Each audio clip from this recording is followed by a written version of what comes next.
Et puis les recommandations de l'atelier sur la révision et la consolidation des directives ministérielles sont très attendues, surtout pour les éléments des FARDC. Débuté ce lundi, cet atelier se veut très important, surtout les activités physiques et sportives ainsi que l'acquisition des matériels pour les hommes en uniforme servant sous le drapeau. Ces assises de 5 jours sont organisées par le ministère de la Défense en collaboration avec le Progrès.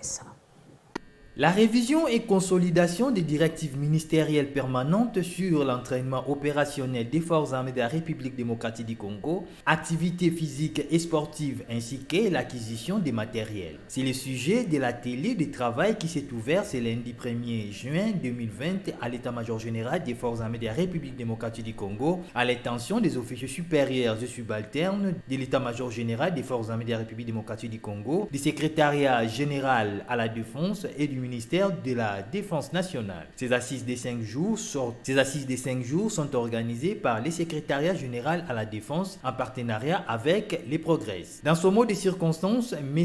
Mahamat Saleh Ben Biang, coordonnateur et gestionnaire du Progrès, a précisé que cet atelier permettra aux participants de faire un échange à responsable pour tirer les profits du contenu et de la forme de ces documents qui, une fois validés, éclairera désormais les chemins à suivre par les forces armées de la République démocratique du Congo. M. Mahamat a profité de l'occasion pour exprimer la volonté de sa structure d'accompagner les forces armées de la République démocratique du Congo dans ses activités. Pour le colonel Adjanga, directeur de la direction d'études, stratégie, planification et organisation d'ESPO, représentant le secrétaire général à la défense, a remercié les Progrès pour sa détermination de concrétiser la réalisation de cet atelier. Il a aussi expliqué les directives ministérielles permanentes qui seront traitées au cours de cet atelier. Sont de grande importance pour la montée en puissance des forces armées de la République démocratique du Congo. Il y avait déjà depuis 3 ans, on a validé un certain nombre de DMP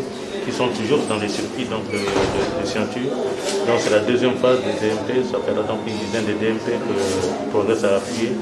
Et là, nous appuyons donc le comité ad hoc pour que ces DMP soient validés et soumis donc à la signature du ministre.